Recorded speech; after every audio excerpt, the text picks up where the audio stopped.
ಬದುಕನ್ನ ಹೊಸ ರೂಪದಲ್ಲಿ ಕಟ್ಕೊಳ್ಬೇಕು ಅಂತ ಹೇಳಿ ತಾವೆಲ್ಲ ಬಹಳ ಆಸಕ್ತಿಯಿಂದ ಇಲ್ಲಿ ಬಂದಿದ್ದೀರಿ. ಈಗ ತಾನೇ ಕಾಂತಾನಾಯಕರವರು ಮತ್ತು ನಮ್ಮ ಮಂತ್ರಿಗಳು ತಮ್ಮ ಇಂಪಾರ್ಟೆನ್ಸ್ ಎಷ್ಟಿದೆ ಅನ್ನೋದನ್ನ ಈಗಾಗಲೇ ನಮಗೆ ಪ್ರತಿಬಿಂಬಿಸಿದ್ದಾರೆ.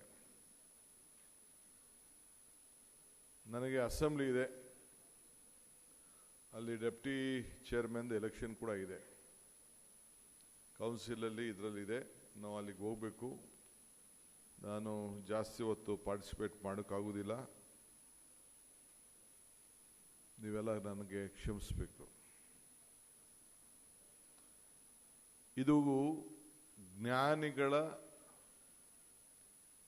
ಸಾಧಕರ ಸಂಗಮವಾಗಿದೆ. ಇಲ್ಲಿವರೆಗೆ ತಾವೆಲ್ಲ ಈ ಒಂದು ವೃತ್ತಿಯನ್ನ, ಇವತ್ತು ವಿಶ್ವ ಯುವ ಕೌಶಲ್ಯ ದಿನಾಚರಣೆ, ಈ ವೃತ್ತಿಯನ್ನ ಆಯ್ಕೆ ಮಾಡಿಕೊಂಡದಕ್ಕೆ ನಿಮ್ಮೆಲ್ಲರೂ ಕೂಡ ನನ್ನ ಕೋಟಿ ನಮಸ್ಕಾರಗಳು, ಅಭಿನಂದನೆ ಸಲ್ಲಿಸಲಿಕ್ಕೆ ನಾನು ಬಯಸ್ತಾ ಇದ್ದೇನೆ. ನಾನು 35 ವರ್ಷದಿಂದ ನಾನು ಹೊಸದಾಗಿ ಶಾಸಕರಾದಾಗ ಪಾರ್ಸಾರ್ಥಿ ಅಂತ ಒಬ್ಬರಿದ್ರು ಡೈರೆಕ್ಟರ್, ರಾಜಾಜಿನಗರದಲ್ಲಿ ಫಸ್ಟ್ ಪ್ರಾರಂಭ ಆಯಿತು. ಒಂದು ಜರ್ಮನ್ ಸರ್ಕಾರ ಮತ್ತು ಕರ್ನಾಟಕ ರಾಜ್ಯ ಸೇರಿ ಫಸ್ಟ್ GTTC ಸೆಂಟ್ರು ಅವತ್ತಿನ ಕಾಲದಲ್ಲಿ ಪ್ರಾರಂಭ ಆಯಿತು. ಆವತ್ತೇ ಇದು ಪ್ರಾರಂಭ ಆದಾಗ ಇಡೀ ರಾಜ್ಯ ಮಟ್ಟದ ಕಾಂಪಿಟೇಷನ್ ಕೂಡ ಇತ್ತು. ಒಬ್ಬೊಬ್ಬರಿಗೆ ಒಂದೊಂದು ಸೀಟ್ ಸಿಕ್ಬೇಕಾದ್ರೆ ದೊಡ್ಡ ಸಮಸ್ಯೆ ಇತ್ತು. ಈಗ ನಾವು ರಾಜ್ಯದ ವಿವಿಧ ಕಡೆ ಇದನ್ನೆಲ್ಲ ವಿಸ್ತಾರನ ಮಾಡಿದ್ದೇವೆ. ದೇಶದಲ್ಲಿ ಕೌಶಲ್ಯವನ್ನ ಬಹಳ ದೊಡ್ಡದಾಗಿ ಬೆಳೆಸಲಿಕ್ಕೆ ನಮ್ಮ ಪ್ರಧಾನಮಂತ್ರಿಗಳಾಗಿದ್ದಂಥ ರಾಜೀವ್ ಗಾಂಧಿಯವರು ಇದಕ್ಕೆ ಒಂದು ಹೊಸ ರೂಪವನ್ನ ಕೊಟ್ಟರು. ಕೌಶಲ್ಯ ಇದ್ದರೆ ಒಂದು ದೊಡ್ಡ ರಾಜ್ಯೋಗ ಇದ್ದಂಗೆ. ಯಾರು ಕೌಶಲ್ಯವನ್ನ ಕಲಿಲಿಕ್ಕೆ ಸಾಧ್ಯ ಇಲ್ಲ. ನಾನು ಯಾವುದೋ ಒಂದು ಸಂದರ್ಭದಲ್ಲಿ ಒಂದು ಭಾಷಣದಲ್ಲಿ ಒಂದು ಮಾತು ಹೇಳಿದು ನನಗೆ ನೆನಪು ಬರ್ತದೆ. ನೃಪನೃಪ ಅಪಹರಿಸದ, ಸ್ವಲ್ಪ ಕೇಳಿ, ನೃಪನೃಪ ಅಪಹರಿಸದ, ದಾಯಾದಿ ದಕ್ಕಿಸದ,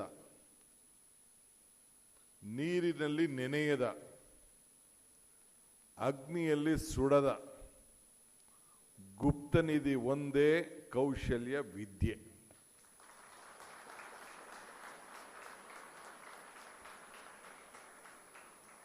ಇನ್ನೊಂದ್ಸತಿ ಹೇಳ, ನೃಪನೃಪ ಅಪಹರಿಸಿದ ಅಂದ್ರೆ ನೃಪ ಅಂದ್ರೆ ರಾಜ. ಯಾರು ಕೂಡ ರಾಜ ಆಗಲಿ, ಯಾರು ಕೂಡ ಇದನ್ನ ಕದಿಯಕ್ಕಾಗಲ್ಲ. ನೃಪನೃಪ ಅಪಹರಿಸದ, ದಾಯಾದಿ ದಕ್ಕಿಸದ. ದಾಯಾದಿ ನಿಮ್ಮ ಅಣ್ಣ ತಮ್ಮದಿರು, ಸ್ನೇಹಿತರುಗಳು, ಮತ್ತೊಂದು ಯಾರು ಅದನ್ನ ಕಿತ್ಕೊಳ್ಳಿಕ್ಕೆ ಸಾಧ್ಯ ಇಲ್ಲ. ನೀರಿನಲ್ಲಿ ನೆನೆಯದ, ಅಗ್ನಿಯಲ್ಲಿ ಸುಡದ, ಗುಪ್ತನಿಧಿ ಒಂದೇ ಕೌಶಲ್ಯ ವಿದ್ಯೆ.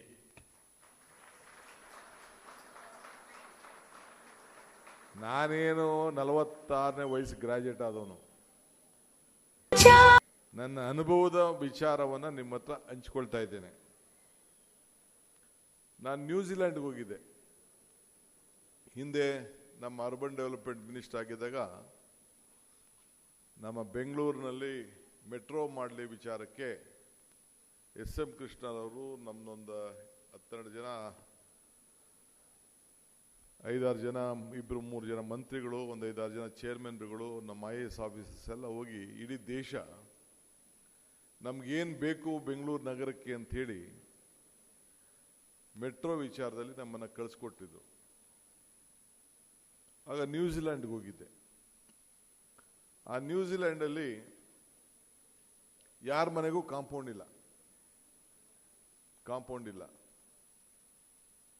ನಮ್ಮ CM ಲಿಂಗಪ್ಪ ಅಂತ ನನ್ನ ಸ್ನೇಹಿತಿದ್ದಾರೆ, ರಾಮನಗರದ MLA. ಅವರು ಚೇರ್ಮನ್ ಆಗಿದ್ದರು. ಅವರು ನನ್ನ ಜೊತೆ ಬಂದಿದ್ದರು. ಏರ್ಪೋರ್ಟಲ್ಲಿ ಇಳಿದ ತಕ್ಷಣ ಆ ನ್ಯೂಜಿಲ್ಯಾಂಡ್ ಏರ್ಪೋರ್ಟಲ್ಲಿ ನಮ್ಮ ಶೂಸ್ಗಳನ್ನೆಲ್ಲ ಫಸ್ಟ್ ಬಿಸಿ ಶೂಸ್ಗಳನ್ನೆಲ್ಲ ಅವ್ರ ಶೂಸ್ನ ತೊಳೆದ್ಬಿಟ್ಟು ಕ್ಲೀನ್ ಮಾಡಿಬಿಟ್ಟು ಏರ್ಪೋರ್ಟಲ್ಲಿ ಕೊಟ್ಟರು. ಅಂದರೆ ಹೊರಗಡೆ ಬಂದಂಥ ಧೂಳು ಮತ್ತೊಂದು ನಮ್ಮ ರಾಜ್ಯಕ್ಕೆ ಬರಬಾರ್ದು ಅನ್ನೋ ದೃಷ್ಟಿಯಿಂದ ಆ ರೀತಿ ಒಂದು ಕ್ಲೀನ್ ಸಿಟಿ. ಅದಾದ ಮೇಲೆ ನಾನು ಹಿಂಗೆ ಹೋಗಿ ಚರ್ಚೆ ಮಾಡ್ತಿದ್ದೆ. ಬೇಕಾದಷ್ಟು ಜನ ನಮ್ಮ ಕರ್ನಾಟಕದಿಂದ ಇದ್ದಂಥವ್ರು ಕೂಡ ಕೆಲವರೆಲ್ಲ ಅಲ್ಲಿ ಹೋಗಿ ಇಲ್ಲಿ ನಮ್ಮ ಗೌರ್ಮೆಂಟ್ ಪಾಲಿಟೆಕ್ನಿಕಲ್ಲಿ ಎಲ್ಲ ಕೆಲಸ ಮಾಡಿದವರು ಅಲ್ಲೆಲ್ಲ ಹೋಗಿ ಕೆಲವರೆಲ್ಲ ಟೀಚರ್ ಕೆಲಸ ಕೂಡ ಅಲ್ಲಿ ಮಾಡ್ತಾಯಿದ್ರು. ಅವ್ರ ಕೆಲಸ ಕೇಳಿದೆ, ಏನು ನಿಮ್ಮ ಪರಿಸ್ಥಿತಿ ಏನು ಎತ್ತ ಅಂತೇಳಿ. ಕೆಲವು ಯೂನಿವರ್ಸಿಟಿಗಳೆಲ್ಲ ಸಣ್ಣ ಸಣ್ಣ ಯೂನಿವರ್ಸಿಟಿಗಳೆಲ್ಲ ಇದ್ದವು. ಏನು ಓದ್ತಾರೆ, ಏನು ಕ್ವಾಲಿಫಿಕೇಷನು ಅಂತೆಲ್ಲ ಕೇಳಿದೆ. ಅವರು ನಿಮ್ಮ ಡಿಗ್ರಿ ಸರ್ಟಿಫಿಕೇಟ್ ನೋಡಿಲ್ಲ ಸರ್, ಇಲ್ಲಿ ನೀನು M.Tech ಮಾಡಿದ್ದೀನಿ, PhD ಮಾಡಿದ್ದೀನಿ, ಅದು ಮಾಡಿದ್ದೀನಿ, ಇದು ಮಾಡಿ ಅಂತಂದರೆ ಯಾವ ವಿದ್ಯಾರ್ಥಿಗಳು ಅವ್ರು ಕೇಳೋದಿಲ್ಲವಂತೆ. ನಿಮ್ಮ ಬಯೋಡೇಟಲ್ಲೂ ಅವಶ್ಯಕತೆ ಇಲ್ಲ. ಪ್ರತಿಯೊಬ್ಬ ಹುಡುಗನ ಹತ್ರ ಕರೆದು ಇಂಟರ್ವ್ಯೂ ಮಾಡ್ತಾರೆ. ಆ ಇಂಟರ್ವ್ಯೂನಲ್ಲಿ ಅವನ ಕೆಪಾಸಿಟಿ ಏನು ಅನ್ನೋದು ಅವರು ಅಳತೆ ಮಾಡ್ತಾರೆ. ನಾನು BE ಮಾಡಿದ್ದೀನಿ, B.Tech ಮಾಡಿದ್ದೀನಿ, M.Tech ಮಾಡಿದ್ದೀನಿ, ಅದು ಮಾಡಿದ್ದೀನಿ, ಡಿಪ್ಲೊಮಾ ಮಾಡಿದ್ದೀನಿ, ಅವೆಲ್ಲ ಅವ್ರಿಗೆ ನಂಬಿಕೆ ಇಲ್ಲ ಈ ಸರ್ಟಿಫಿಕೇಟ್ ಮೇಲೆ.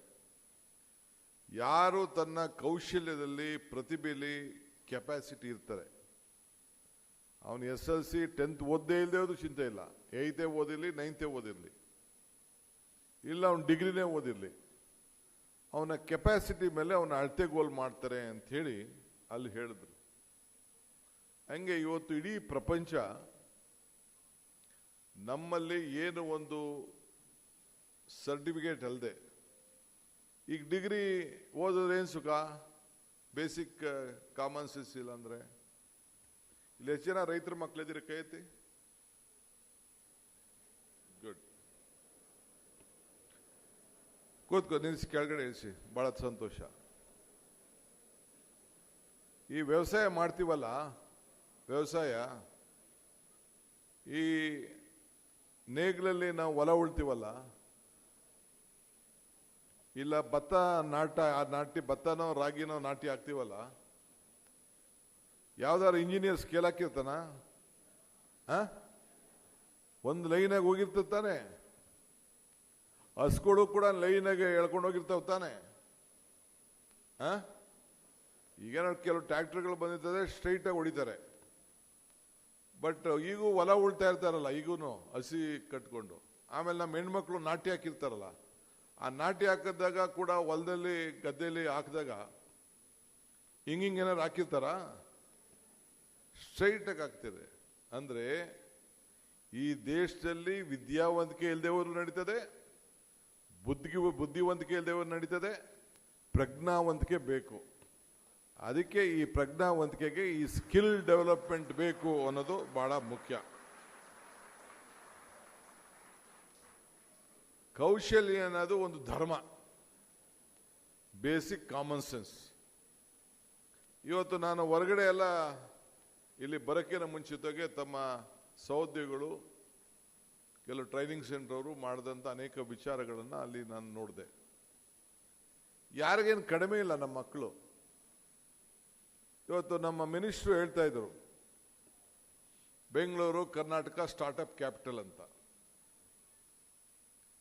ಇವತ್ತು ದೊಡ್ಡ ದೊಡ್ಡ ಯಾರು ಇಂಜಿನಿಯರ್ಸ್ ಇದ್ದಾರೆ ಭಾರತದಲ್ಲಿ, ನಾನು ಹೇಳ್ತಾ ಇದ್ದೀನಿ, ಭಾರತದಲ್ಲಿ ಯಾರು ದೊಡ್ಡ ದೊಡ್ಡ ಶ್ರೀಮಂತ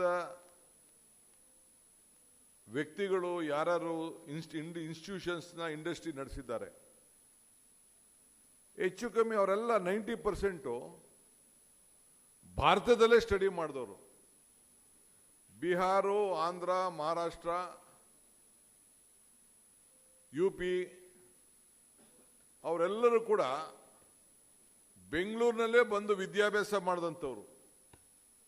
ಇವತ್ತು ಕಿರ್ಲೋಸ್ಕರ್ ಇರ್ಬೋದು, ಜಿಂದಲ್ ಇರ್ಬೋದು, ಇನ್ನು ಬಹಳ ಜನ ದೊಡ್ಡ ದೊಡ್ಡ ಮಹೇಂದ್ರ ಸಂಸ್ಥೆಯವರು, ಅವರೆಲ್ಲರೂ ಕೂಡ ಬೆಂಗಳೂರಿನಲ್ಲೇ ಅವತ್ತಿನ ಕಾಲದಲ್ಲಿ ಬಂದು ಇಲ್ಲಿ ವಿದ್ಯಾಭ್ಯಾಸ ಮಾಡಿಕೊಂಡು ಅಲ್ಲೋಗಿ ಅವರ ಬದುಕನ್ನು ದೊಡ್ಡ ದೊಡ್ಡದಾಗಿ ಕಟ್ಕೊಂಡಂಥವ್ರು. ಸೊ ಹಂಗೆ ಇವತ್ತು ನಾನು ಅಧಿಕಾರದಲ್ಲಿದ್ದೀನಿ, ನನ್ನ ಅಧಿಕಾರ ಕೊನೆ ಆಗ್ಬೋದು, ಆದರೆ ನನ್ನಲ್ಲಿರೋಂಥ ಕೌಶಲ್ಯ ಕೊನೆ ಆಗ್ಲಿಕ್ಕೆ ಸಾಧ್ಯ ಇಲ್ಲ. ಹಂಗೆ ನಿಮಗೂ ಅಷ್ಟೇ, ನಿಮ್ಗೆ ಎಷ್ಟೇ ವಯಸ್ಸಾಗಿರ್ಬೋದು, ಎಷ್ಟೇ ದೊಡ್ಡವರಾಗಿರ್ಬೋದು, ಎಷ್ಟೇ ಚಿಕ್ಕವರಾಗಿರ್ಬೋದು, ನಿಮ್ಮ ಜ್ಞಾನದ ಸಂಪತ್ತನ್ನು ನೀವೇನು ಬೆಳೆಸ್ಕೊಂಡಿರ್ತೀರಲ್ಲ, there is no end to education, there is no end to qualification, there is no end to experience. ಇದು ತಾವು ಇಟ್ಕೊಂಡಿರ್ಬೇಕು. ಯುವ ಜನರಿಗೆ ಖಂಡಿತ ನೀವೆಲ್ಲ ಈ ದೇಶಕ್ಕೊಂದು ದೊಡ್ಡ ಭವಿಷ್ಯ, ನಾವ್ಯಾರು ಇಲ್ಲ ಅಂತ ಹೇಳಿಕ್ಕೆ ಸಾಧ್ಯ ಇಲ್ಲ. ಸೊ ಆ ಕೌಶಲ್ಯವನ್ನು ಇವತ್ತು ನಮ್ಮ ಆಸ್ತಿ. ನಾನು ಮೊನ್ನೆ ಯಾವುದೋ ಹಿಂಗೆ ಬ್ಯಾಂಗ್ಳೂರ್ ಟೆಕ್ ಸಮಿಟ್ಗೆ ಹೋಗಿದ್ದೆ. ಬೆಂಗಳೂರಿನಲ್ಲಿ ನಡೀತದೆ ಬ್ಯಾಂಗ್ಳೂರ್ ಟೆಕ್ ಸಮಿಟ್, ನೀವೆಲ್ಲ ಪಾರ್ಟಿಸಿಪೇಟ್ ಮಾಡಬೇಕು. ನವೆಂಬರ್ನಲ್ಲಿ ನಡೀತದೆ, 17, 18, 20 ತಾರೀಕು ನಡೀತದೆ. ಎಷ್ಟೋ ಸ್ಪೀಕರ್ಸ್ ಬರ್ತಾರೆ, ಇಡೀ ಪ್ರಪಂಚದಿಂದ ಒಂದು 50,000 ಜನ ಎಲ್ಲ ಬರ್ತಾರೆ ಇಂಟರ್ನ್ಯಾಷನಲ್ ಎಕ್ಸಿಬಿಷನ್ ಅಲ್ಲಿ. ನಿಮಗೆ ಅರ್ಥ ಆಗ್ತದೆ ಅನ್ನೋ ಗೊತ್ತಿಲ್ಲ. ನಮ್ಮ ಬೆಂಗಳೂರು IT ಕ್ಯಾಪಿಟಲ್ ಅಂತ ನಾವು ಮಾತಾಡ್ತೀವಿ, ಸಿಲಿಕಾನ್ ವ್ಯಾಲಿ ಅಂತ ಮಾತಾಡ್ತೀವಿ. ನಮ್ಮಲ್ಲಿರೋಂಥ ಸ್ಟಾರ್ಟಪ್ಸು, BT, IT, ನೀವು ಎಲ್ಲದರೂ ಕೂಡ ಭಾಳ ನಾವು ಮುಂದಿದ್ದೇವೆ. ಈಗ ಆರ್ಟಿಫಿಷಿಯಲ್ ಇಂಟೆಲಿಜೆನ್ಸ್ ಯೂನಿವರ್ಸಿಟಿನೂ ಮಾಡಬೇಕು ಅಂತ ಹೊರಟಿದ್ದೇವೆ. ಮಕ್ಕಳು ಕೂಡ ವಿದ್ಯಾಭ್ಯಾಸವನ್ನು ಕೊಡಬೇಕು, ಮಕ್ಕಳು ಕೂಡ AI ಕೊಡಬೇಕು ಅಂತೇಳಿ ನಾವು ಈಗಾಗಲೇ ಹೊರಟಿದ್ದೇವೆ. ನಾನು ಮೊನ್ನೆ ಭಾಷಣ ಮಾಡುವಾಗ ಹೇಳಿದೆ, ಕ್ಯಾಲಿಫೋರ್ನಿಯಾಲಿ 16 ಲಕ್ಷ 1.6 ಮಿಲಿಯನ್ IT ಪ್ರೊಫೆಷನಲ್ಸ್ ಇದ್ದಾರೆ. ನಿಮ್ಮ ಬೆಂಗಳೂರಿನಲ್ಲಿ, ಈ ರಾಜ್ಯದಲ್ಲಿ, ನಿಮ್ಮ ಭೂಮಿಲಿ ಬರೀ ಬೆಂಗಳೂರಿನಲ್ಲೇ 26 lakh, that means 2.6 million IT professionals ಇಲ್ಲಿ ಕೆಲಸ ಮಾಡ್ತಾ ಇದ್ದಾರೆ. 2 lakh passport America foreign passport ಅವರು ಇಲ್ಲಿ ಕೆಲಸ ಮಾಡ್ತಾ ಇದ್ದಾರೆ. ಕರ್ನಾಟಕ ರಾಜ್ಯದಲ್ಲಿ 38 ಇಂಟರ್ನ್ಯಾಷನಲ್ ಸ್ಕೂಲ್ಸ್ ಇದೆ. ಇಡೀ ಭಾರತದಲ್ಲಿ 140 ಇದೆ, ಕರ್ನಾಟಕದಲ್ಲೇ 38 ಇದೆ. ಅಂದ್ರೆ ಹೊರಗಡೆಯಿಂದ ಕೂಡ ಇಲ್ಲಿ ಬಂದು ಇಲ್ಲಿ ನಮ್ಮ ಜನರು ನಿಮ್ಮಲ್ಲಿರೋಂಥ ಒಂದು ಕೌಶಲ್ಯತೆಗೆ, ನಿಮ್ಮಲ್ಲಿರೋಂಥ ಹ್ಯೂಮನ್ ರಿಸೋರ್ಸ್ಗೆ, ಹೊರಗಡೆ ದೇಶದಲ್ಲಿ ಏನಾದ್ರು ಒಂದು ಉದ್ಯೋಗ ಸೃಷ್ಟಿ ಮಾಡಿದ್ರೆ ಅಲ್ಲಿ ಮ್ಯಾನ್ ಪವರ್ ಕಾಸ್ಟ್ ಜಾಸ್ತಿ ಆಗ್ತದೆ.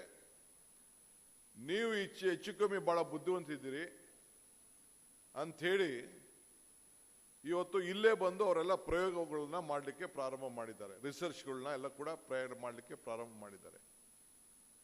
ಮೊನ್ನೆ ಪ್ರೈಮ್ ಮಿನಿಸ್ಟರ್ ಬಂದಿದ್ರು, ನಾನು ಮೈಸೂರಿಗೆ ಹೋಗಿದ್ದೆ.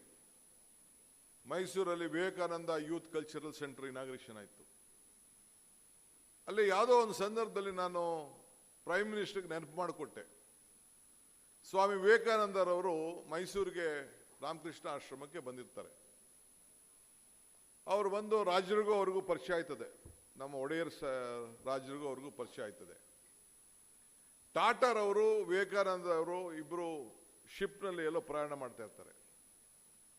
ಆಗ ಭಾರತದ ಬಡತನದ ಬಗ್ಗೆ ಚರ್ಚೆ ಮಾಡ್ತಾರೆ, ಈ ನಿರ್ಮೂಲನೆ ಮಾಡಲಿಕ್ಕೆ ಏನು ಬೇಕು ಅಂತೇಳಿ. ಸೊ ಆ ಚರ್ಚೆ ಬಂದಾಗ ಕೊನೆಗೆ ಅವ್ರಿಗೆ ತೀರ್ಮಾನಕ್ಕೆ ಬರ್ತದೆ, ಸೈನ್ಸ್ ಈಸ್ ಇಂಪಾರ್ಟೆಂಟ್ ಅಂತ.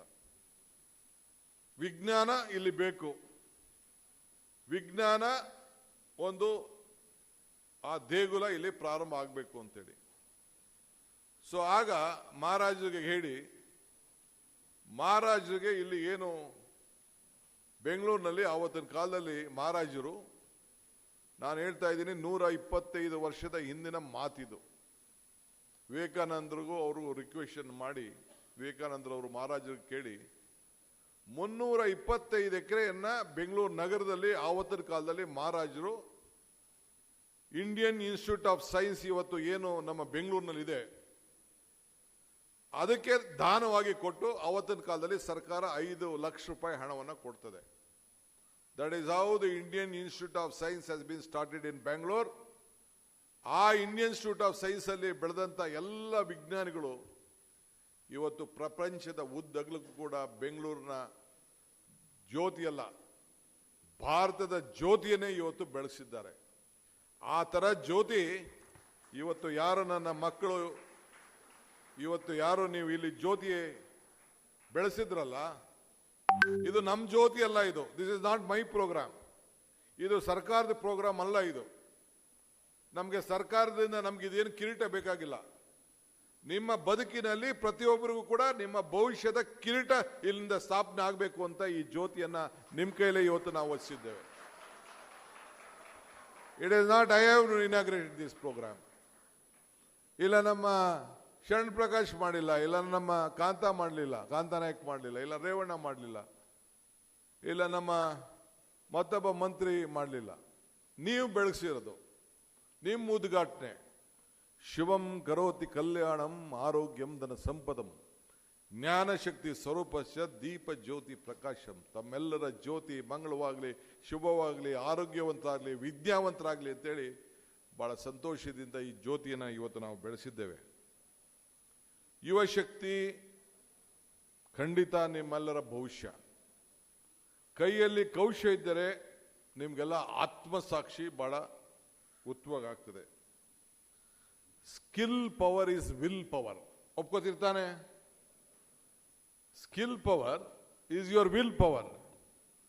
ಆ ಸ್ಕಿಲ್ ಒಂದು ಇತ್ತು ಅಂದ್ರೆ ನೀವು ಎಲ್ಲಿ ಬೇಕಾದ್ರೂ ಬದುಕಲಿಕ್ಕೆ ಒಂದು ಅವಕಾಶ ಇದೆ. ಈಗ ಮನೆ ಕಟ್ತಾನೆ, ಕಂಬಿನ ಕಟ್ಟೋನು ಎಲ್ಲರ ಕೈಯಲ್ಲೂ ಕಟ್ಟಕ್ಕಾಯ್ತದ? ನನ್ನ ಕೈಯಲ್ಲಿ ಕಟ್ಟಕ್ಕಾಯ್ತದ? ಯಾವುದೋ ಇಂಜಿನಿಯರ್ಗಳ ಕೈಯಲ್ಲಿ ಕಟ್ಟಕ್ಕಾಗ್ತದ? ಸಾಧ್ಯ ಇಲ್ಲ. ಇವತ್ತು ನನಗೆ ಈ ಉಂಗುರ ಇದೆಯಪ್ಪ, ನಿಮ್ಮ ಕೈಯಲ್ಲಿ ನಿಮ್ಮ ಮೂಗ್ಬತ್ತಿದೆ, ಕಿವಿಲ್ ಓಲೆ ಇದೆ, ಎಲ್ಲರೂ ಇದನ್ನ ಆಚಾರ್ಯ ಕೆಲಸ ಮಾಡಕ್ ಸಾಧ್ಯನಾ? ಎಲ್ಲರೂ ಈ ಕುರ್ಚಿಗಳನ್ನ ತಯಾರು ಮಾಡ್ಲಿಕ್ಕೆ ಸಾಧ್ಯನಾ? ಕಾರ್ಪೆಂಟರ್ ಕೆಲಸ ಮಾಡಕ್ ಸಾಧ್ಯನಾ? ಆ ವೃತ್ತಿಲಿ ಬಂದಂತ ಒಂದು ರಕ್ತದಲ್ಲಿ ಎಲ್ಲರೂ ಅದನ್ನು ಮಾಡ್ಲಿಕ್ಕೆ ಸಾಧ್ಯ ಇಲ್ಲ. ಇವತ್ತು ಅಲ್ಲಿ ಏನು ನೀವು ಎಕ್ಸಿಬಿಷನ್ ನೀವೆಲ್ಲ ಇಟ್ಟಿದ್ರಲ್ಲ, ನೀವು ಅದಕ್ಕೆ ಈ ದೇಶಕ್ಕೆ ಒಂದು ದೊಡ್ಡ ಫೌಂಡೇಶನ್ ಆಗಿ ಪ್ರತಿಯೊಂದು ಕೂಡ ಇವತ್ತು ನೀವು ತಯಾರು ಮಾಡ್ತಾ ಇದ್ದೀರಿ. ಎಲ್ಲ ಕೂಡ ಎಲ್ಲರ ಕೆಲಸನೂ ಮಾಡ್ಲಿಕ್ಕೆ ಆಗುದಿಲ್ಲ. ಈ ಪೇಂಟು ಇಷ್ಟೆಲ್ಲ ಇವತ್ತು ನೋಡಿ, ಸುಮಾರು ಒಂದು ಹನುಮಂತಯ್ಯನವರು ಕಟ್ಟಿಸಿ ಇದನ್ನ ಸುಮಾರು 70 ನಾವು ವಿಧಾನಸೌಧ ಕಟ್ಟು ಹೊಸ ಸುಮಾರು 50-60 ವರ್ಷ ಮೇಲಾಗಿರ್ಬೇಕು. ಅವತ್ತಿನ ಚಿತ್ರ, ಅವತ್ತಿನ ಇದನ್ನೆಲ್ಲ ಕೂಡ ಈ ವಿಧಾನಸೌಧ ಕಟ್ಟಿದಾಗ ಅವತ್ತು ಯಾವ ಇದು ಕಂಪ್ಯೂಟರ್ ಇರಲಿಲ್ಲ, ಯಾವ ಕಟ್ಟ ಮಾಡಕ್ಕಿರ್ಲಿಲ್ಲ. ಇದನ್ನ ಎಷ್ಟು ದೊಡ್ಡದಾಗಿ ಕಟ್ಟಿ ಕೆತ್ತನೆ ಮಾಡಿ ಅವತ್ತಿನ ಕಾಲದಲ್ಲಿ ಎಷ್ಟು ಶ್ರಮ ಪಟ್ಟು ಇದನ್ನ ವಿಧಾನಸೌಧ ಕಟ್ಟಿದ್ದಾರೆ. ವಿಧಾನಸೌಧ ಇವತ್ತು ಯಾಕೆ ಇಲ್ಲಿ ಕರೆದು ನಾವು ಈ ಪ್ರೋಗ್ರಾಮ್ ಮಾಡೋದು ನಾವು? ಯು ಶುಡ್ ನೋ ಇದೆಲ್ಲ ಹೆಂಗೆ, ಈ ಕೌಶಲ್ಯತೆ ಹೆಂಗೆ ಅವತ್ತಿನ ಕಾಲದಲ್ಲಿ ಬಂತು. ಇದರಲ್ಲಿ ಒಂದು 50% ಜೈಲಲ್ಲಿದ್ದ ಕೈದಿಗಳನ್ನ ಕರ್ಕೊಂಡು ಬಂದ್ಬಿಟ್ಟು ಇವತ್ತು ಈ ಕಲ್ಲನ್ನ ಒತ್ಸಿ ಮಾಡಿ ಕೆಲಸ ಮಾಡಿದ್ದಾರೆ. ಮನೆಯೆಲ್ಲ ಭಾಷಣದಲ್ಲಿ ಹೇಳ್ತಾ ಇದೆ, ಇದನ್ನ ಕಟ್ಟಬೇಕಾದ್ರೆ ಕೈದಿಗಳು ಆ ಕಲ್ಲುವರ್ರಕ್ಕೆ ಕಾಣದೆ ಚೀಫ್ ಮಿನಿಸ್ಟರ್ ಮೇಲೆ ಚಪ್ಪಲಿ ಎತ್ತಿ ಬಿಸಾಕ್ಬಿಟ್ಟಿರುತ್ತೆ. ಈಗ ನಮ್ಮ ಇವ್ರು ಹೇಳ್ತಾ ಇದ್ದಾರೆ, ಮಿನಿಸ್ಟ್ರು ಜೈಲಲ್ಲೂ ಕೂಡ ಏನೋ ಪ್ರೋಗ್ರಾಮ್ ಮಾಡಕ್ ಕೊಟ್ಟಿದ್ದಾನೆ, ಜೈಲಲ್ಲೂ ಕೂಡ ತರಬೇತಿ ಮಾಡ್ತಾರೆ. ನನಗೂ ಕೂಡ ಮೈಸೂರು ಜೈಲಲ್ಲಿ ಇದ್ದಿದ್ದವ್ರು, ನಾನು ಜೈಲು ಮಂತ್ರಿ ಇದ್ದೆ ಒಂದು 36 ವರ್ಷದಿಂದ. ಆಗ ಯಾವ ರೀತಿ ಕೆತ್ತನೆ ಮಾಡ್ತಾರೆ ಅಲ್ಲಿದ್ದವ್ರು ಇರೋರು ಅಂತಂದ್ರೆ, ಯಾರ ಹತ್ರ ಕೂಡ ಆ ನಾಲೆಜ್ ಇದೆಯಲ್ಲ, ಎಲ್ಲರೂ ಎಲ್ಲ ಕೆಲಸ ಮಾಡ್ಲಿಕ್ಕೆ ಸಾಧ್ಯ ಇಲ್ಲ. ಸೊ ಹಂಗೆ ನೀವು ಯಾವ ಕಾರಣಕ್ಕೂ you should not lose your confidence. ನೀವು ಬರೀ ನಾನು ITI ಮಾಡಿಬಿಟ್ಟೆ, ನಾ GTC ಮಾಡಿದೆ ಅಂತ ಇಲ್ಲ. ನೀವು ಯಾವ ಸೈಂಟಿಸ್ಟ್ಗಿನ ದೊಡ್ಡವರಾಗ್ಲಿಕ್ಕೆ ಸಾಧ್ಯ ಇದೆ. ಯಾವ ದೊಡ್ಡ ದೊಡ್ಡ MTech, BTech, PhD ಮಾಡಿದವ್ರಿಗಿನ್ನ ನಿಮ್ಮಲ್ಲಿ ಜ್ಞಾನ ಇದೆ. ಈಗ ನಿಮ್ಮ ಫೋನಲ್ಲೇ ನಿಮಗೆ ನಾಲೆಜ್ ಸಿಕ್ಬಿಡ್ತದೆ, ಅಷ್ಟು ಇದೆ. ಸೊ ಅದರಿಂದ ನೀವು ನಿಮ್ಮ ಆತ್ಮವಿಶ್ವಾಸವನ್ನು ಯಾವ ಕಾರಣಕ್ಕೂ ಕಳ್ಕೊಳ್ಬಾರ್ದು. ನಿಮ್ಮ ತಲೆಯಲ್ಲಿ 4D ಇಟ್ಕೊಳ್ಳಿ. 4D. You should dream. You should desire for the dream. You should dedicate for the dream. You should discipline for the dream. ಆಗ ಮಾತ್ರ ಈ ಸಂದರ್ಭದಲ್ಲಿ ಸಾಧ್ಯ. ಅಸಾಧ್ಯ ಅನ್ನೋ ಪದ ಬಿಟ್ಬಿಡಿ ನೀವು. Everything is possible. You have to try, you have to attempt, you have to dedicate, you have to discipline. ಆಗ ಮಾತ್ರ ಈ ಸಂದರ್ಭದಲ್ಲಿ ಬಹಳ ಇನ್ನೊಂದು ಮುಖ್ಯವಾಗಿರಬೇಕು, ನಿಮ್ಮ ರೂಟ್ ಮರಿಬಾರ್ದು. If you forget the root, you will not get the fruit. ಯಾರು ನಿಮ್ಮ ಟೀಚರ್ಸು, ಯಾರು ನಿಮ್ಮ ಪೇರೆಂಟ್ಸು, ಯಾರು ನಿಮಗೆ ಮೆಟ್ಲು ಕೊಟ್ಟು ಮೇಲೆ ಏರಕ್ಕೆ ಬಿಟ್ಟಿದ್ದಾರೆ, ಆ ಏಣಿನ ಒದಿಬಾರ್ದು ನೀವು. ಅದು ನಿಮ್ಮ ಬೇಸಿಕ್ ಫಿಲಾಸಫಿ ಪ್ರಿನ್ಸಿಪಲ್ ನೀವು ಇಟ್ಕೊಂಡಿರ್ಬೇಕು. ಸೊ ಅದರಿಂದ ನಿಮಗೆ ಜ್ಞಾನವೂ ಬೇಕು, ನಿಮಗೆ ಕೌಶಲ್ಯ ಕೂಡ ಬೇಕು. ಸೊ ಅದರಿಂದ ಹೊಸ ಸಂಶೋಧನೆಗೆ ತವರೂರೇ ಕರ್ನಾಟಕ. ಇವತ್ತು ಕರ್ನಾಟಕ ವರ್ಲ್ಡ್ ಲೀಡರ್ಸ್ ಇದೇ ಜಾಗದಲ್ಲಿ ನೀವೇನು ಕೂತಿದ್ದೀರಲ್ಲ, ಈ ಜಾಗದಲ್ಲಿ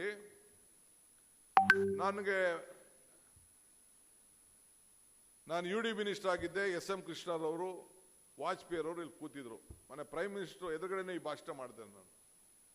ಆಗ ಏನು ಹೇಳಿದ್ರು ಅಂತಂದ್ರೆ, ವಾಜಪೇಯಿ ಅವರು ಇಲ್ಲಿ ಬಂದು ಇಂಟರ್ನ್ಯಾಷನಲ್ ಏರ್ಪೋರ್ಟ್ ಇದೆಯಲ್ಲ, ಆಗ ಫೌಂಡೇಶನ್ ಹಳೆ ಏರ್ಪೋರ್ಟ್ ಇಲ್ಲಿತ್ತು, ಅದನ್ನು ಹೊಸದಾಗಿ ನಾವು ಮಾಡಿದೋ. ಫೌಂಡೇಶನ್ ಬಂದಿದ್ರು, 4 ಪ್ರಧಾನಮಂತ್ರಿಗಳು ಬಂದಿದ್ರು 3 ತಿಂಗಳಲ್ಲಿ. China, Japan, Poland, British prime minister ಬಂದಿದ್ರು. ಬಂದು ಹೋದ್ಮೇಲೆ ಅವ್ರು ಈ ಪ್ರೋಗ್ರಾಮ್ ಬಂದಿದ್ರು. ಇದೇ ಜಾಗದಲ್ಲಿ ಪ್ರೈಮ್ ಮಿನಿಸ್ಟ್ರು ಸ್ಟೇಜ್ ಮೇಲೆ ಇದ್ರು. ಆಗ ನಾನು UD ಮಿನಿಸ್ಟರ್ ಇದ್ದೆ, ನಾನು ಕೆಳಗಡೆ ಕೂತಿದ್ದೆ, ಸ್ಟೇಜ್ ಮೇಲೆ ನಾನು ಅವತ್ತು ಇರಲಿಲ್ಲ. ಸೊ ಆಗ airport inauguration, laying the foundation ಇಲ್ಲಿಂದಾನೇ ಮಾಡಿದ್ರು. ನಾರಾಯಣ ಮೂರ್ತಿ ಅವ್ರಿಗೆ, ಅವತ್ತು ಇನ್ಫೋಸಿಸ್ನ ಪ್ರಮುಖರಿಗೆ ಅಧ್ಯಕ್ಷರು ಮಾಡಿದ್ರು ಆ ಏರ್ಪೋರ್ಟ್ಗೆ. ಈಗ ನಮ್ಮ ಚೀಫ್ ಸೆಕ್ರೆಟರಿ ಆ ಜಾಗದಲ್ಲಿ ಇದ್ದಾರೆ. Am I right? She is representing the place where Narayana Murthy ಇದಾರನ್ನ. ಈಗ ನಮ್ಮ ಚೀಫ್ ಸೆಕ್ರೆಟರಿ ಆ ಏರ್ಪೋರ್ಟ್ ಅಧ್ಯಕ್ಷರಾಗಿ ಈಗ ಕೆಲಸ ಮಾಡ್ತಾರೆ ಸರ್ಕಾರದ ಪರವಾಗಿ. ಆಗ ಹೇಳಿದ್ರು ವಾಜಪೇಯಿರವರು, there was a time when the world leaders use to first come to Delhi, then they use to go to Chennai, then they used to go to Calcutta, then they used to go to Mumbai, then they used to go to different part of the country. Now the situation has changed. Now the world leaders are first coming to Bangalore, then they are coming to Delhi ಅಂತ ಹೇಳಿದ್ರು. ಇದು ನಾನು ಹೇಳಿದ ಮಾತಲ್ಲ, ಇದು ಅಟಲ್ ಬಿಹಾರಿ. ಶಿಲ್ಲಿಗಿಲ್ಲಿ ಹೊಡಿಬೇಡ್ರಿ ಕಣಯ್ಯ, ನೀವೆಲ್ಲ ದೊಡ್ಡ ದೊಡ್ಡ ಹುದ್ದೆಗೆ ಹೋಗೋರು ನೀವೆಲ್ಲ. ನಮ್ಮ ಟೂರಿಂಗ್ ಟಾಕೀಸ್ ನಡೆಸ್ತಾ ಇದ್ದೆ, ಆಗ ಶಿಲ್ಲಿಗಳು ಹೊಡಿತಾ ಇದ್ರು. ರಾಜ್ಕುಮಾರ್ ಡೈಲಾಗ್ ಬಂದ ತಕ್ಷಣ ಹಂಗೆ ಹೊಡಿತಾ ಇದ್ದೀರ ನೀವೆಲ್ಲ. ಸೊ ಹಂಗೆ ಈ ಬೆಂಗಳೂರು ಇದೆಯಲ್ಲ, ಬೆಂಗಳೂರು ಯಾಕೆ ಅಷ್ಟು ಆಕರ್ಷಣೆ ಆಯಿತು ಅಂತಂದ್ರೆ, because of the knowledge, because of the skill, because of the ನಮ್ಮ ಮಿನಿಸ್ಟರ್ ಹೇಳ್ದಂಗೆ ಟ್ಯಾಲೆಂಟ್ ಪೂಲ್. ಈ ಟ್ಯಾಲೆಂಟ್ ಪೂಲ್ ಎಲ್ಲೂ ಇಲ್ಲ. ಅದಕ್ಕೆ you all should be very proud. ಅದಕ್ಕೆ ಅತಿ ಹೆಚ್ಚು ಸ್ಟಾರ್ಟ್ಅಪ್ಗಳು ನಮ್ಮಿಂದನೇ ಪ್ರಾರಂಭ ಆಗಿದೆ. ನೀವು ಯಾವುದೇ ಪಾಲಿಸಿ ತೆಗೆದುಕೊಳ್ಳಿ, ಯಾವುದೇ ಮಾಡಲಿ, ವಿ ಆರ್ ದಿ ಕ್ರಿಯೇಟ್. ಈಗ ಲಾಯರ್ಗಳು, ಡೆಲ್ಲಿಲಿ ಸುಪ್ರೀಂ ಕೋರ್ಟ್ ಇದೆಯಪ್ಪ, ಡೆಲ್ಲಿಲಿ ಇಲ್ಲಿದೆ ಸುಪ್ರೀಂ ಕೋರ್ಟು, ಡೆಲ್ಲಿಲಿದೆ ಸುಪ್ರೀಂ ಕೋರ್ಟು. ಯಾಕೆ ನ್ಯಾಷನಲ್ ಲಾ ಸ್ಕೂಲ್ ಬೆಂಗಳೂರಲ್ಲೇ ಪ್ರಾರಂಭ ಆಯಿತು? ಯಾಕೆ ITI, HMT, HAL, BHEL, Jawaharlal Nehru ಅವರ ಕಾಲದಲ್ಲಿ ಬೆಂಗಳೂರಲ್ಲೇ ಪ್ರಾರಂಭ ಆಗಬೇಕಾಯ್ತು? ಬಿಕಾಸ್ ನಿಮ್ಮ ಹಿರಿಯರು, ನಿಮ್ಮ ತಂದೆ ತಾಯಿಂದಿರು, ನಿಮ್ಮ ಫೋರ್ ಫಾದರ್ಸ್ ಎಲ್ಲ ಇಲ್ಲಿ ಅವ್ರಿಗಿದ್ದಂಥ ಇದು. CV ರಾಮನ್ ಇಂದ ಹಿಡಿದು ಬೇರೆ ಬೇರೆಯವರೆಲ್ಲ ಕೂಡ, ರಾವ್ ಮನೆ ಎಲ್ಲ ಅವಾರ್ಡಿಸ್ ಎಲ್ಲ ಕೂಡ ಯಾಕೆ ಇಲ್ಲಿ ಇದಕ್ಕೆ ಒಂದು ದೊಡ್ಡ ಕೊಟ್ಟರು? ಯಾಕೆ ಇಸ್ರೋ ಇಲ್ಲಿದೆ ಹೇಳಿ? ಇಸ್ರೋ ನಮ್ಮ ಪೀಣ್ಯ ಇಂಡಸ್ಟ್ರಿಯಲ್ ಎಸ್ಟೇಟಲ್ಲಿ ಒಂದು ಸಣ್ಣ ಶೆಡ್ಡಲ್ಲಿ ಪ್ರಾರಂಭ ಆಯಿತು. ಒಂದು 10,000 ಅಡಿನೂ ಇಲ್ಲ ಶೆಡ್ಡು. ನೀವು you go to the history. ಮೊನ್ನೆ ನಾವು ನೀವೆಲ್ಲ ಬೆಂಗಳೂರಿಂದ ತಿರ್ಗಾ ಆರಿಸ್ತೋ ನಾವೆಲ್ಲ.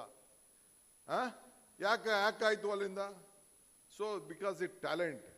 ಸೊ ನೀವು ಯಾವ ಕಾರಣಕ್ಕೂ you should not lose your confidence. ನಿಮ್ಮ ಕಾನ್ಫಿಡೆನ್ಸ್ ನೀವು ಮಾಡ್ಕೋಬೇಡಿ. ಇವತ್ತು ಆರೆಂಜ್ ಎಕನಾಮಿ ಬಗ್ಗೆ ಪ್ರೈಮ್ ಮಿನಿಸ್ಟರ್ ಮಾತಾಡ್ತಾ ಇದ್ದಾರೆ. ನಾವು 2006 ಪ್ರಾರಂಭ ಮಾಡಿದ್ದು. ಇವತ್ತು ಎಲ್ಲ GCCಗಳು ಬೇರೆ ಬೇರೆಯವರೆಲ್ಲ ಕೂಡ ಎಲ್ಲ ಕೂಡ ಬೆಂಗಳೂರು ಕಡೆ ನೋಡ್ತಾ ಇದ್ದಾರೆ. ಎಲ್ಲ ದೊಡ್ಡ ದೊಡ್ಡ ಏರ್ ಬಸ್ಸು ಬೇರೆ ಬೇರೆದೆಲ್ಲ ಇಲ್ಲೇ ಮ್ಯಾನುಫ್ಯಾಕ್ಚರಿಂಗು, ರಿಪೇರ್ಸು, ಸೆಂಟರ್ಸು ಎಲ್ಲ ಕೂಡ ಇಲ್ಲೇ ಪ್ರಾರಂಭ ಆಗ್ತಾ ಇದೆ. ಸೊ ಹಂಗೆ ಇಲ್ಲಿ there is a big wider scope. So ಹಂಗೆ ನೀವು ಕಾಂಪಿಟೇಷನ್ ಮಾಡಬೇಕಾದ್ದು ಬೆಳಗಾಂ ಅವರು ಬೆಂಗಳೂರು ಮೇಲೆಲ್ಲ ಬೆಂಗಳೂರವರು, ಬಾಗಲಕೋಟೆಲ್ಲ ಬಾಗಲಕೋಟೆಯವರು, ಮೈಸೂರವ್ರ ಮೇಲೆಲ್ಲ ಮೈಸೂರವನು, ಕನಕಪುರದವ್ರ ಮೇಲೆಲ್ಲ you all have to compete globally. ಇದು ನಿಮ್ಮ ತಲೆಯಲ್ಲಿರಲಿ. ನಿಮ್ಮ ಏನಿರೋ ನಿಮ್ಮ ದೂರ ಆಲೋಚನೆ, ನೀವು ಗ್ಲೋಬಲ್ ಮಟ್ಟದಲ್ಲಿ ನೀವು ಕಾಂಪಿಟಿಷನ್ಗೆ ಹೋಗ್ಬೇಕು. ಗ್ಲೋಬಲ್ ಮಟ್ಟದಲ್ಲಿ ಅವರ ಆಲೋಚನೆಗೆ ನೀವು ಸ್ಪಂದಿಸಬೇಕು. ಅದಕ್ಕೋಸ್ಕರನೇ ಇವತ್ತು ನಾನು ಏನು ಒಂದು ಅಗ್ರಿಮೆಂಟ್ ಮಾಡಿಕೊಂಡೆ, ಈಗ ನಮ್ಮ ಸರ್ಕಾರ ಮಾಡಿಕೊಳ್ತು, to match you to the global standards ಅಂತ. ಈ ಒಂದು ಹೊಸ ಚಿಂತನೆ ಆಲೋಚನೆ ಮಾಡಿದ್ದೇನೆ, ಯುವ ಸೇತು ಅಂತ. ಏನು ಯುವ ಸೇತು ಅಂದರೆ, there are lakhs and lakhs of employment people. ಇನ್ನು ಉದ್ಯೋಗಕ್ಕೆ ಜನ ಎಲ್ಲ ಬೆಂಗಳೂರಿಗೆ ಬರ್ತಾ ಇದ್ದಾರೆ, ನಗರಗಳಿಗೆ ಬರ್ತಾ ಇದ್ದಾರೆ. ಅಲ್ಲೇನಾರು ಮಾಡಿ ತಡಿಬೇಕಲ್ಲ, ಜೊತೆಗೆ ಉದ್ಯೋಗ ಅವ್ರಿಗೆ ಕೊಡಿಸ್ಬೇಕು. ಯಾರು ಎಲ್ಲಿಗೆ ಹೋಗಿ, ಎಷ್ಟೋ ಜನ ಇವತ್ತು ಈಗ ಒಂದು ಪೇಪರ್ ಇದೆ ಇಲ್ಲಿ,